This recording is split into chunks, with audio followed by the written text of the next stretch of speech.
everyone, and welcome back to another episode of Easy Nursing. I want to tell you thank you very much for all the likes, all the comments, and all the reviews. Also, I want to tell you thank you for subscribing and thank you for sharing. So, today's topic will be about blood transfusion. Blood transfusion is a process by which blood and blood products are administered to a patient intravenously. The indicators for blood transfusion are follows. 1. If the patient is hemodynamically unstable, if the patient is severely anemic, if the patient has hemorrhaged a lot, and also if the patient is suffering from any disease process that warrants blood transfusion. For example, if the patient is hemophilic and needs some clotting factors. So the types of blood products: A.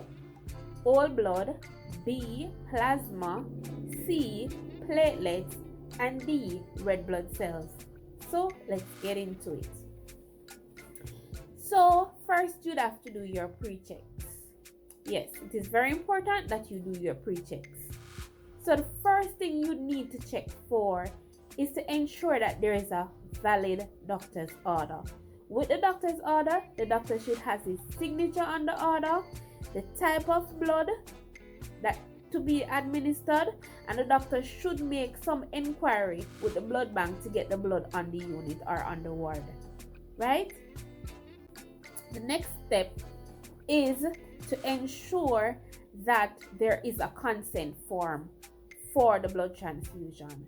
With the consent form, you have to ensure that the patient understands that he will be getting blood and what it is going to be used for in the body, and all the do's and the don'ts about the blood transfusion. Also, when you're checking for the informed consent, please check to find out if the patient has any religious belief that would go against them getting the blood transfusion. So you don't hang up this blood and then you won't be able to send it back because you have already started using it. Understand? When it could go for another patient. So get those checks out of the way before the actual administration of the blood. Next thing you'd want to check for when the blood is on the unit, you'd want to check for the compatibility of the product with the patient. So you'd want to check with another nurse or a medical doctor. If there's not another nurse that is available, the doctor should assist. If there is no other person on the unit apart from a doctor or a registered nurse, you should not go ahead and give this blood by yourself. There is a lot of legal implication that is attached to blood transfusion, so that's a no-no. With the bag now, you'd want to check for leakage. You'd want to check for extra bubbles in the blood bag. You would want to check for if even the blood is actually clotted, so you know you cannot administer that blood product. After you have checked and all is well, compatibility and the actual blood in the bag and everything is okay, then we can move along safely and say that the blood can be given. Next, you'd want to gather your supplies. Gathering your supplies would entail you getting a blood transfusion set. The IV giving set, the regular IV giving set, it's a blood transfusion set, people. So the blood transfusion set has a built-in filter. What this does is to help to filter all impurities from the blood, right? So what you do is after you get the blood transfusion set, get extra tape, get cotton swabs, and you would get a functional IV stand. Ensure that the IV stand is high enough to hang the blood so that it can flow with gravity, right? Also, you'd want to check if the patient has the correct size IV cannula gauge, which should be between 18 to 20. Those are safe to give blood products through because it won't break the blood cells and it won't make the process a lengthier process.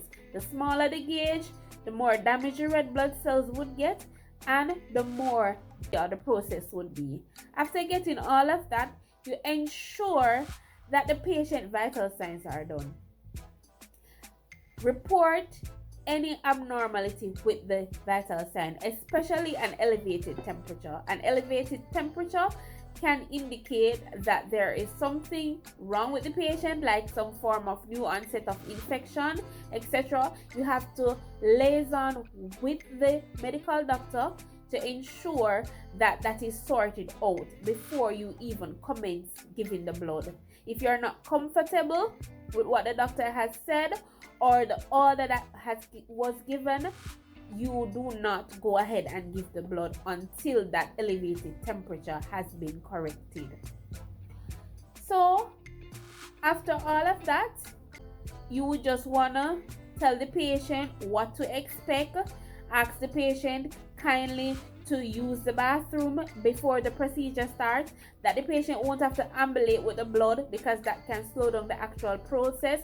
That can cause the blood to actually clot because it's lengthier and all of that. So you just explain and allow the patient to do all of what he's supposed to do, after which you and a nurse, another registered nurse, would go by the patient bedside, and you ensure that you double check the patient's identity at the bedside.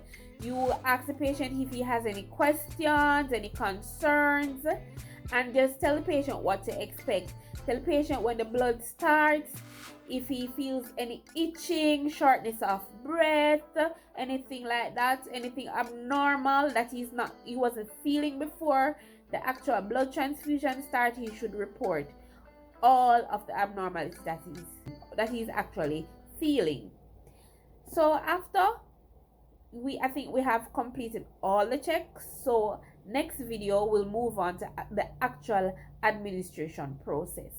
Thanks for watching, guys.